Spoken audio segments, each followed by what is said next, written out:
बिस्मिल्लाहिर्रहमानिर्रहीम। Hello, welcome back to my channel chemistry zone. आज हम मॉडर्न एक्सट्रैक्शन टेक्निक्स लेके आए हैं। मैं आपको वीडियो स्टार्ट करने से पहले ही बता दूं कि ये हमारे पास जो अवेलेबल नोट्स हैं ये आपको यहीं नज़र आ रहे हैं स्क्रीन पे। ये बहुत ही टफ़ है। इसमें एक तो टेक्निक के बारे में कुछ ज़्यादा हमें बताया नहीं गया, डायरेक्टली हमें डिफरेंट कंपाउंड के निकालने और उनकी टाइमिंग, इन चीज़ों के बारे में बताया गया। हमें मेन ये नहीं बताया गया कि टेक्निक में क्या क्या चीज़ है, इसके क्या डिसएडवांटेज हैं, या ये कैसे वर्क करता है, या इसका कौन कौन सा ऑपरेटर्स वगैरह यूज़ होता है। इसके डायग्रामेटिकली भी कुछ नहीं बताया गया। इसमें हमारे पास मिक्स्ड है। डायरेक्टली हमें ये बताया गया कि आप ये चीज़ निकाल सकते हैं, वो चीज़ निकाल सकते हैं, इतने % आपकी यील्ड आएगी डिफरेंट कंपाउंड पे। ठीक है, हमारे पास तकरीबन कंपैरिजन किया गया। तो मैंने ये देखें, आप अंडरलाइन जो है वो भी किया हुआ देख सकते हैं। मैंने ये रीड किया है। एक ये पेज है हमारे पास, और साथ ही में एक फुल पेज ये वाला है हमारे पास एक टेक्निक के लिए।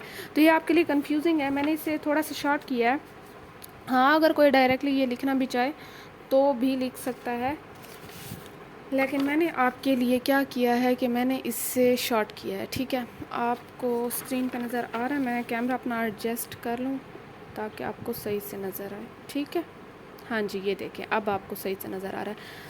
यहाँ पे आप देख सकते हैं कि मेरे पास ये है। सबसे पहले ये कौन सा एक्सेलरेटेड सॉल्वेंट एक्सट्रैक्शन टेक्निक आपके पास है। ये मॉडर्न टेक्निक में आ रहा है। नेचुरल प्रोडक्ट जो हम निकाल रहे हैं, हमारे पास जितने भी नेचुरल प्रोडक्ट जो हम एक्सट्रैक्ट कर रहे हैं प्लांट से, माइक्रो ऑर्गेनिज्म वगैरह से, मेनली हम प्लांट से अभी यहाँ पे कर रहे हैं। हमारे पास ये जितने भी हो रहे हैं इसके लिए डिफरेंट टेक्निक्स हैं। कन्वेंशनल हमने पढ़ ली थी, ऑलमोस्ट 6 हमने कन्वेंशनल टेक्निक्स पढ़ ली हैं। ठीक है, अब ये जो हमारे पास आ रही हैं ये कौन सी हैं? ये मॉडर्न है, जो हमारे पास अब हाईली एडवांस ऑपरेटर्स यूज़ हो रहा है। यहाँ पे देखिए, मैंने यहाँ हेडिंग नहीं लगाई, आप हेडिंग लगा सकते हैं, मॉडर्न एक्सट्रैक्शन टेक्निक। यहाँ पे देख सकते हैं कि हमारे पास जो है एक्सेलरेटेड सॉल्वेंट एक्सट्रैक्शन भी कह सकते हैं आप इसे, या शॉर्ट फॉर्म में ASE भी कह सकते हैं। ठीक है, यहाँ पे एक्सेलरेटेड सॉल्वेंट एक्सट्रैक्शन का ये मतलब है कि आपने किसी चीज़ को खुद एक्सेलरेट किया, आपने कंडीशंस को खुद ऐसे बनाया है कि आपके पास एक्सट्रैक्शन जो है वो पॉसिबल हो सके। ठीक है, यहाँ पे हमारे पास जो लास्ट में हमने सॉक्सलेट ऑपरेटर्स पढ़ा था, या सॉक्सलेट एक्सट्रैक्शन टेक्निक पढ़ी थी, उसमें हमारे पास सॉल्वेंट भी बहुत ज़्यादा कंज्यूम हो रहा था। उसके ड्रॉबैक है, और साथ ही साथ में वो टाइम कंज्यूमिंग भी बहुत था। ठीक है, यहाँ पे फिर जो है हमारे पास वहाँ के बैकग्राउंड देख के हमने थोड़ा सा एडवांस लेवल की तरफ जो है अपने आप को बढ़ाया। साइंटिस्ट ने जो है ये फिर एक और टेक्निक निकाली। अब यहाँ पे आप देख सकते हैं कि ASE की मैंने थोड़ी सी डेफिनेशन लिखी है, फिर उसकी कंडीशंस लिखी हैं जो मेन यहाँ कंडीशंस यूज़ हो रहे हैं, फिर मैंने उसका ऑपरेटर्स वगैरह लिखा है, उसके डायग्रामेटिकली आपको बताया, साथ में वर्किंग भी बताई है, और थोड़े बहुत इसके एप्लीकेशंस भी बताए हैं। ठीक है, फिर उसके बाद हम नोट्स पे आ जाएंगे। तो वीडियो थोड़ी सी लंबी होने वाली है। मैं कोशिश करूँगी कि मैं थोड़े टाइम में आपको ये सारा समझा दूँ। यहाँ पे देखें कि आपके पास जो है ASE is the first introduce in 1995 में किया गया। An automated rapid extraction technique that utilize common solvent as elevated temperature and pressure and thereby increase the efficiency of extraction of organic compounds from solid and semi solid matrices. ठीक है, अब यहाँ पे देखें कि आपके पास वो कहते हैं कि एक तो 1995 में किया गया, और ये हमारे पास क्या चीज़ है? ऑटोमेटेड रैपिड एक्सट्रैक्शन, बहुत ही ज़्यादा फास्ट, आप इसे कह सकते हैं कि फास्ट टेक्निक है। कम टाइम में हमें जो है हमारा डिज़ायर प्रोडक्ट निकाल के दे सकते हैं, जिसमें हम यूटिलाइज़ क्या करें, कोई भी कॉमन सॉल्वेंट आप यूज़ करते हैं वहीं करना है। सिर्फ आपने इसमें टेम्परेचर और प्रेशर को एलिवेट मीन्स के इंक्रीज़ करके रखना है, साथ में इसकी विस्कोसिटी डिक्रीज़ होगी, ये आगे हम पढ़ेंगे। फिर वो कहते हैं कि इसमें हमारे पास किस चीज़ की एक्सट्रैक्शन इंक्रीज़ हो रही है, एफिशिएंसी किस चीज़ की इंक्रीज़ हो रही है? एक्सट्रैक्शन ऑफ ऑर्गेनिक कंपाउंड की। ठीक है, हम सॉलिड सैंपल भी यूज़ कर सकते हैं, और सेमी सॉलिड सैंपल के लिए भी है। हम प्लांट यूज़ करें तो ऑब्वियसली हमारे पास सॉलिड सेमी सॉलिड सैंपल ही होगा। ठीक है, यहाँ पे देख सकते हैं कि हमारे पास ASE allow the extraction for sample size बताया कि हमारे पास इतने से इतने जो है ग्राम हो इन मिनट। अब आप खुद सोचें कि इतना जल्दी, वो अगर 100 ग्राम है वो 1 मिनट में आपको कर देगा अलग, उसमें आपको जो भी प्रोडक्ट चाहिए। Reduces solvent use dramatically and can be applied to wide range of materials including natural product. आपके पास तकरीबन सारे solvent, wide range of solvent use हो रहे हैं। यहाँ पे देखें कि आपके पास मेनली 3 कंडीशंस हैं। हर जगह इन 3 कंडीशंस को स्टडी करना बहुत ज़रूरी है। यहाँ पे आप देखें कि आपके पास हाई टेम्परेचर आपके पास क्या है, हाई टेम्परेचर।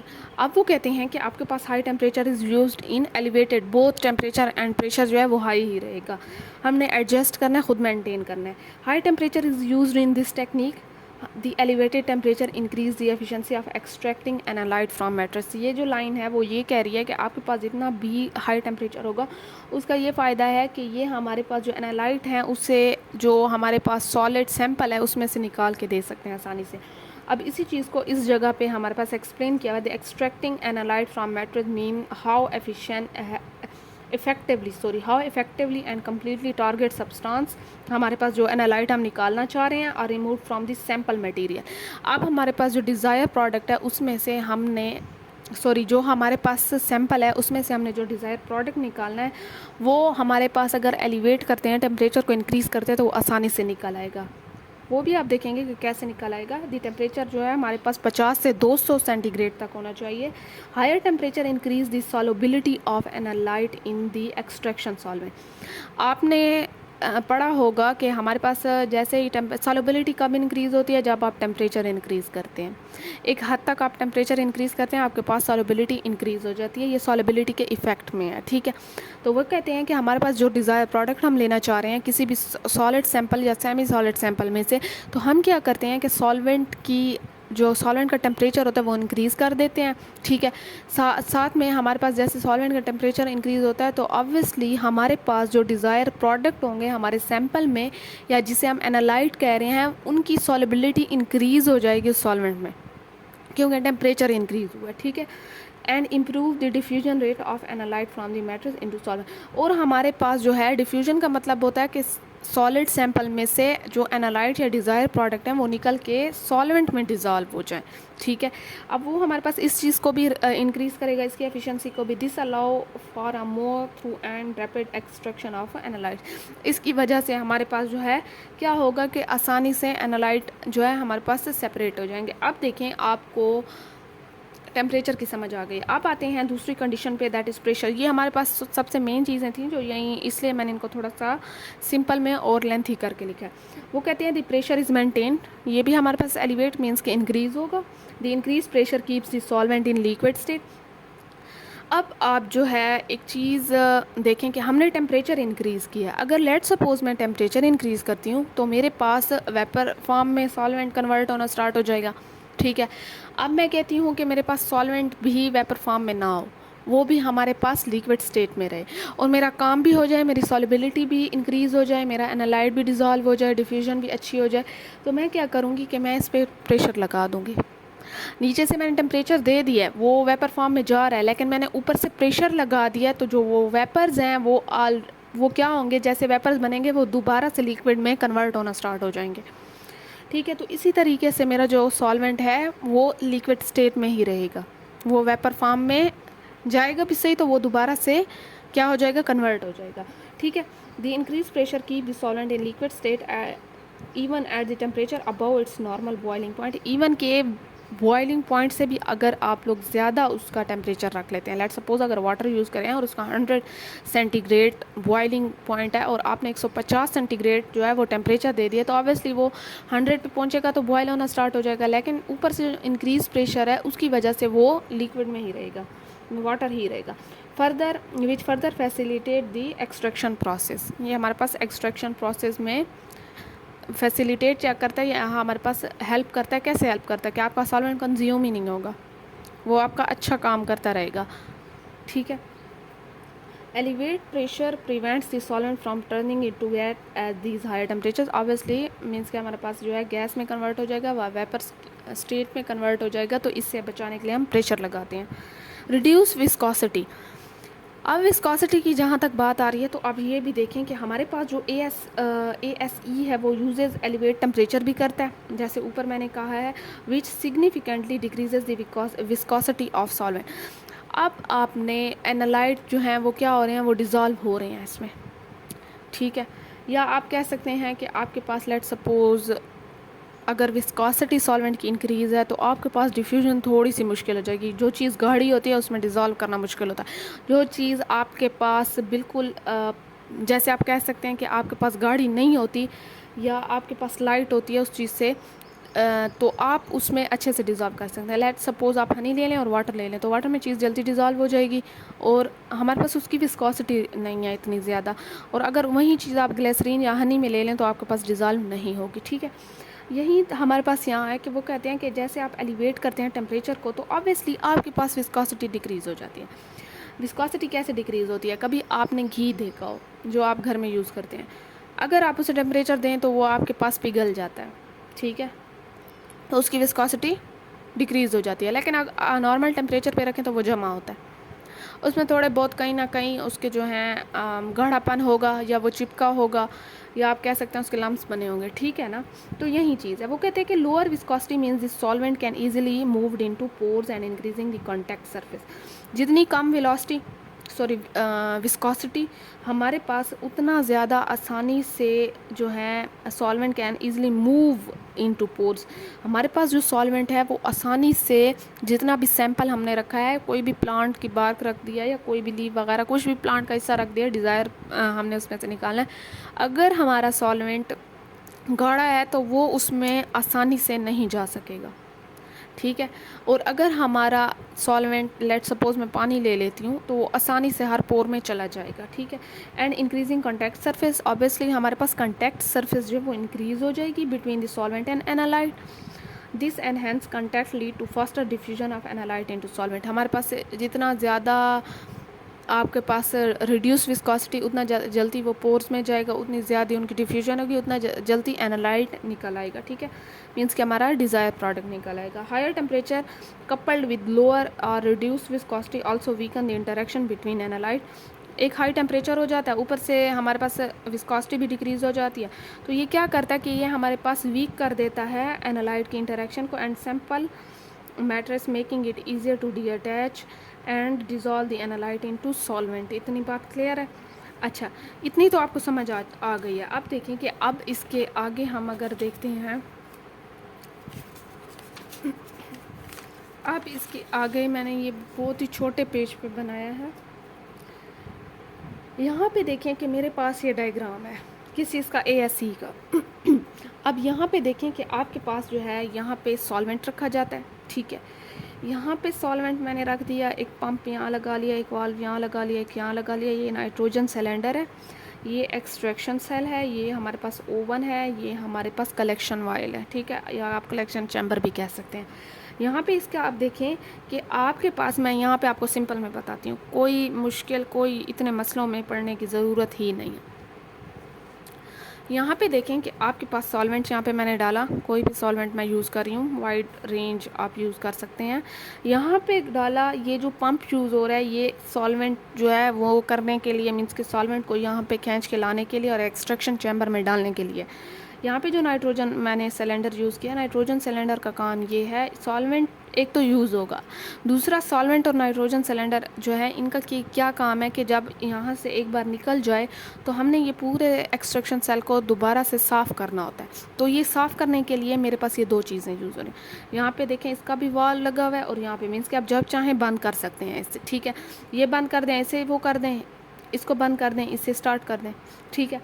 अब ये पंप इन दोनों को क्या कर रहा है, कंट्रोल कर रहा है। यहाँ पे हमारे पास ओवन है, मैंने यही कहा था कि आपके पास जो है ओवन हमारे पास टेम्परेचर के लिए, उसके अंदर मैंने पर प्रेशर भी मेंटेन किया हुआ है, ठीक है। यहाँ पे ओवन टेम्परेचर जो हम प्रोवाइड कर रहे थे, इसमें एक्सट्रैक्शन सेल लगा हुआ है, इसमें हमारे पास सैंपल भरते हैं, फिर यहाँ से हमारे पास सॉल्वेंट वगैरह आता है, साथ में प्रेशर भी होता है, टेम्परेचर भी होता है, तो मेरे पास यहाँ पे डिज़ायर प्रोडक्ट जो हैं वो निकल आते हैं, वो आके यहाँ कलेक्शन वायल या कलेक्शन चैम्बर में हमारे पास जमा आ जाते हैं। बस ये सिंपल से इसका वर्किंग प्रिंसिपल है, नहीं है कोई इतना रॉकेट साइंस, ठीक है। ऑपरेटर्स में अगर देखें तो मैंने ऑपरेटर्स भी बड़ा सिंपल ही लिख दिया है आपके पास कि एक्सट्रैक्शन चैम्बर हमारे पास क्या है, ये एक्सट्रैक्शन चैम्बर का ऑलरेडी आपके पास यहाँ पे थोड़ा सा ये लिखा हुआ है, in this technique extraction chamber made up of stainless steel packed with the sample then filled with solvent place between the inert silica layer separated by cellulose fibre and system is heated at its increase temperature pressure for the preset time. अच्छा, ये सारी चीज़ें वहीं लिखी हुई हैं, आप यहाँ से भी देख सकते हैं, ठीक है ना। लेकिन मैंने यहाँ पे इसे मज़ीद सिंपल करने की कोशिश की है कि हमारे पास वो कहते हैं कि स्टेनलेस स्टील चैम्बर है, ठीक है, साथ में हमारे पास where sample is placed and where the extraction take place. साथ में इसका दूसरा पार्ट ये है, ठीक है।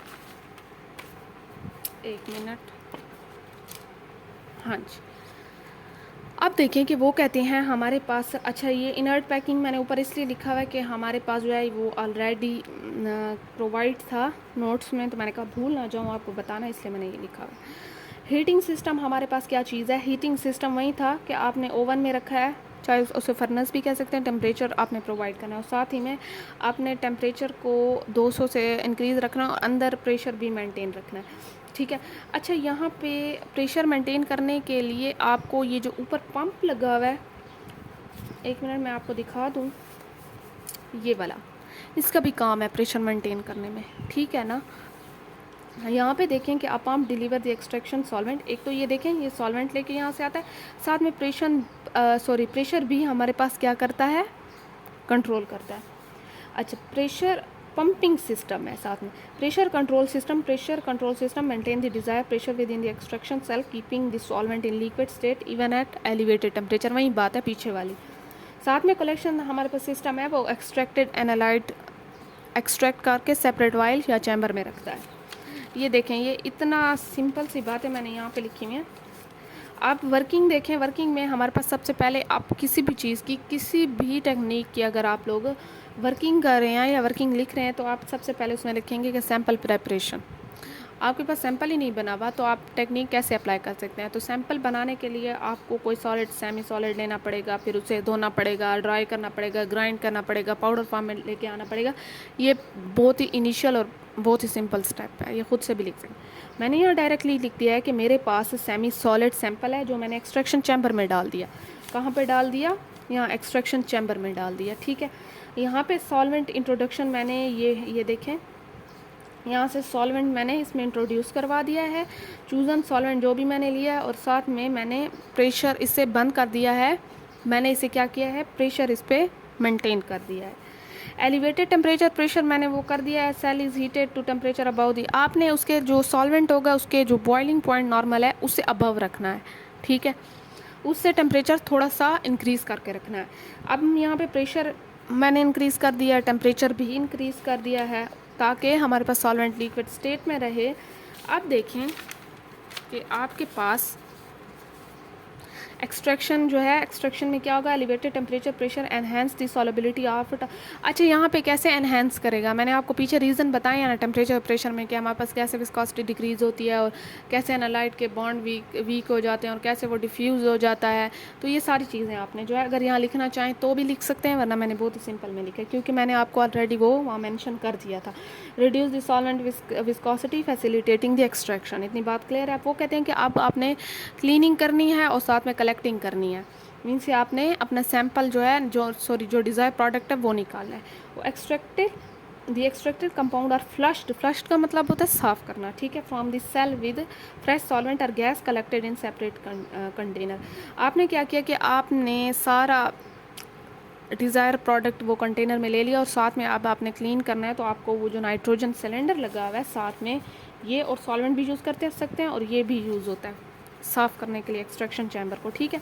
आप देखें कि आपके पास एडवांटेजेस हमारे पास ये हैं कि हमारे पास फास्टर होती है, रिड्यूस सॉल्वेंट इतना ज़्यादा, ये आप थोड़ा सा 2-4 लाइनों में खुद से भी लिख सकते हैं कि हमारे पास ये टेक्निक सॉक्सलेट टेक्निक से ज़्यादा फास्टर थी, हमारे पास इतना ज़्यादा टाइम कंज्यूम नहीं करती, हमें रिज़ल्ट जल्दी मिल जाते हैं।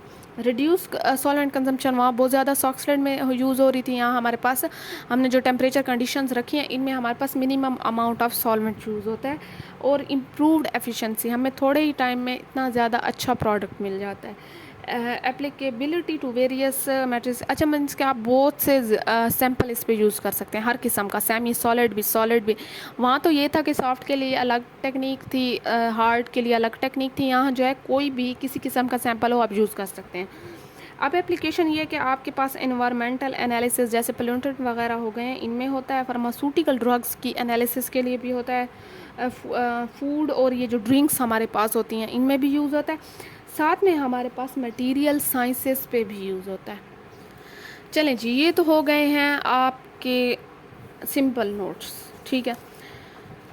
अब अच्छा, फिर आते हैं हमारे पास यहाँ पे थ्योरेटिकल, उसमें आप यहाँ पे थ्योरेटिकली देख सकते हैं, एक तो ये बहुत ज़्यादा लंबा हो जाएगा आपके लिए, अगर कोई थ्योरेटिकल लिखना भी चाहे तो वो यहाँ से स्क्रीनशॉट लेके इस चीज़ को पढ़ सकता है। जैसे यहाँ हमारे पास जो है ये एक टेक्निक को कंपेयर किया गया है ASE के साथ। दूसरी टेक्निक कौन सी है, सुपर क्रिटिकल फ्लूइड एक्सट्रैक्शन। इसमें हमें यही बताया गया कि आपने लिपोफिलिक और हाइड्रोफिलिक वगैरह एक्सट्रैक्ट आप कर सकते हैं इस टेक्निक से, लेकिन यहाँ पे ASE की यील्ड ज़्यादा मिलती है 25% और इसकी हमें 15% मिलती है। तो ये जो है बेस्ट टेक्निक है। तो ऐसी बातें आपको यहाँ पे बताई गई हैं। ये देखें, ये दूसरे में मैंने क्या कर रखा है कि यहाँ लिखा है कंडीशन ऑफ इफेक्टिंग एक्सट्रैक्शन। अब यहाँ से ये सारी आपके पास कंडीशन बताई हुई हैं, ये डिफरेंट आपको फाइटोकेमिकल्स बताए हुए हैं, या आपके पास जो आपके डिज़ायर अक्सर मीन्स के मेजॉरिटी केसेस में हम जो भी निकालते हैं इनमें से फाइटोकेमिकल्स, उनके बारे में बताया गया कि आपके पास इतनी % जो है रिकवर हो सकता है, इतने सेंटीग्रेड पे या इतने प्रेशर अब अगर अप्लाई करेंगे तो हमारे पास इस टेक्निक में इतना हो सकता है, और अगर इसके अलावा जो है हम कोई दूसरी करते हैं टेक्निक तो उसमें इतना यील्ड हो सकता है। तो ये हमारे पास मेनली आपको डायरेक्ट कंपेयर करके बताया गया कि ये टेम्परेचर एलिवेट करेंगे तो इतना होगा, अगर प्रेशर करेंगे तो इतना होगा। लेकिन आपको यहाँ पे मेन वर्किंग वगैरह ऑपरेटर्स वगैरह ये चीज़ें नहीं बताई गई, तो इसलिए मैंने वो आपको वहाँ पे बताई हैं, ठीक है। अच्छा, यहाँ पे आप थोड़ी बहुत एग्जांपल देंगे, ये भी नहीं है कि वो सारा वो लिख लें। तो ये जैसे ऊपर वाली है ये थोड़ी सी सिंपल में लिखी हुई है, ठीक है। यील्ड वाली बात ये थोड़ी सी आपके लिए मुश्किल है, ये वाला पैराग्राफ तो मैं यही कहूँगी कि आप इसे स्किप कर दें। यहाँ पे आप एक हेडिंग लगा लें कि हमारे पास कंडीशन इफेक्टिंग एक्सट्रैक्शन है, ठीक है। अब यहाँ पे आप देख सकते हैं कि हमारे पास जो है इस पैराग्राफ में आपको क्या बताया गया है, ये देखें कि वो कहते हैं it is appear that the critical extraction condition में इन्फ्लुएंस एक्सट्रैक्शन एफिशिएंसी इंडिविजुअली और इन कॉम्बिनेशन। वो कहते हैं कि हमारे पास कौन कौन सी कंडीशन, लेट सपोज अगर वो कहते हैं कि हम लेते भी हैं, हमारे पास सिंगल पैरामीटर, कभी कभार ऐसा होता है सिंगल पैरामीटर में इफेक्ट एक्सट्रैक्शन, हमारे पास एक चीज़ इफेक्ट कर सकती है। वो कहते हैं कि अगर लेट सपोज हम देखते हैं कि हम रिकवरी ऑफ कार्बोहाइड्रेट कर रहे हैं, निकाल रहे हैं, या फिनोलिक कंपाउंड कर रहे हैं किसी भी बारले से, तो हमारे पास जो प्रेशर होता है और एक्सट्रैक्शन टाइम होता है वो तो होता है इनसिग्निफिकेंट, लेकिन हमारे पास टेम्परेचर जो होता है ये चीज़ इस चीज़ को इफ़ेक्ट कर रही है, ठीक है। क्योंकि टेम्परेचर जो है शायद उसका हम कह सकते हैं कि उसका स्ट्रक्चर डिग्रेड कर या डिग्रेडेशन इन स्ट्रक्चर कर रही हो, ठीक है। अब देखें कि हमारे पास एक्सट्रैक्शन यील्ड पे इफ़ेक्ट कर रही है। यहाँ पे देखें कि अगर दूसरे केसेस में हम देखें तो यही चीज़ सम कंडीशन में exhibit to combined influence on extraction on phytochemicals. For example during ASE of steviol glycosides from stevia leaves it was found that temperature, extraction time and number of, कभी कभार एक पैरामीटर भी effect कर सकता है और कभी कभार ये सारे मिल के भी कर सकते हैं। वहाँ एक का भी बताया गया है कि हमारे पास कार्बोहाइड्रेट को कैसे करेगा टेम्परेचर, ठीक है, उसकी यील्ड को। और कभी कभार ये कहते हैं कि हमारे पास ये जो हमारे ग्लाइकोसाइड स्टीवियोल ग्लाइकोसाइड्स निकाल रहे हैं, इस पे 3 चीज़ें इफेक्ट कर रहे हैं, जैसे टेम्परेचर हो गया, एक्सट्रैक्शन टाइम हो गया और नंबर ऑफ साइकिल्स हो गए हैं, ठीक है। अब वो कहते हैं कि हमारे पास ऑप्टिमम टेम्परेचर 100 सेंटीग्रेड है। अब हमारे पास ये सारी ड्यूरेशन एक्सट्रैक्शन टाइम की 4 मिनट बताई गई है, एक साइकिल बताया गया, और हमारे पास एवरेज इतने टू इतने % ऑफ ग्लाइकोसाइड्स वाज रिकवर्ड, ठीक है। एग्जैक्ट हमारे पास टाइम हर चीज़ बताई गई है।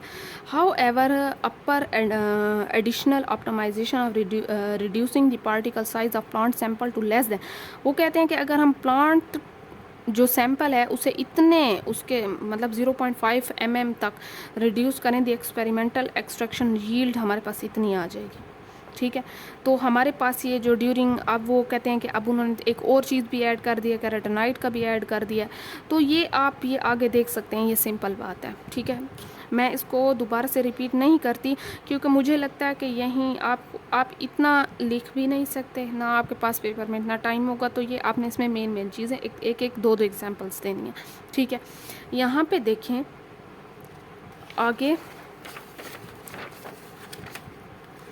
आगे आपके पास, अब ये देखें कितना ज़्यादा लेंथी है।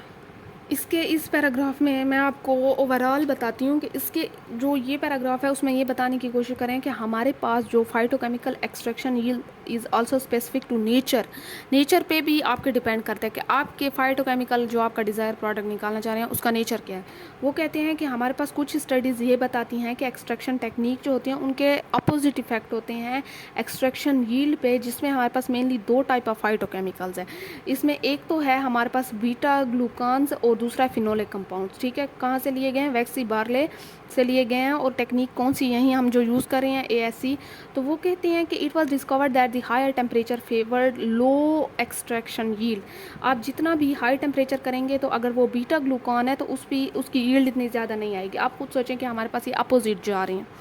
हमारे पास ये एक्सट्रैक्शन टेक्निक पे ये जितने भी फैक्टर या इफ़ेक्ट कर रहे हैं वो अपोजिटली कर रहे हैं। हम कह रहे हैं कि इंक्रीज़ करो तब आपके पास एक ज़्यादा यील्ड आएगी, लेकिन ये यहाँ पे अगर ये वाले कंपाउंड है, ये फाइटोकेमिकल्स हैं, तो आपके पास डिक्रीज़ आएगी yield.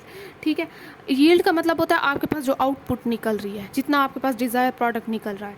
But higher recovery yield of phenolics, लेकिन अगर यहीं पे फिनोलिक की बात की जा रही है, फिनोलिक कंपाउंड्स की, वो ज़्यादा हमारे पास आ रहे हैं। ठीक है, the lower extraction yield of beta glucans could attribute to fragmentation of molecules। क्या होता है कि इनमें आपके पास जितना भी हायर टेम्परेचर करेंगे इनमें फ्रेगमेंटेशन स्टार्ट हो जाती है। ठीक है, यहाँ पे ये देखिए आपके पास डिफरेंट ये चीज़ों को लेके बता रहे हैं, आपको जस्टिफाई कर रहे हैं।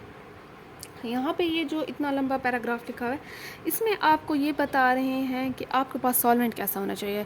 इधर इट शुड बी पोलर और नॉन पोलर, क्योंकि आप जो डिज़ायर प्रोडक्ट निकाल रहे हैं अगर तो वो पोलर है तो ऑब्वियसली आपके पास पोलर होना चाहिए, या हमारे पास वो एसिडिक है तो आपके पास ऐसा सॉल्वेंट यूज़ हो जिसमें हमारे पास जो है वो भी एसिडिक हो, कहीं H+ दे रहा हो, अगर बेसिक है तो हाँ OH दे रहा हो। तो इस किस्म का आपको यहाँ पे बताया गया। और देखें कि वो हमारे पास जो है, मैं थोड़ा सा आपको पढ़ के भी दिखा देती हूँ। वो कहते हैं कि हमारे पास जो हाई सॉलिबिलिटीज़ होती हैं, इनहेंस एक्सट्रैक्शन, ऑब्वियसली जितना ज़्यादा सॉलेबल उतनी ज़्यादा हमारे पास extraction, thus recovery yield of phytochemicals in this when higher yield of relatively non polar compound.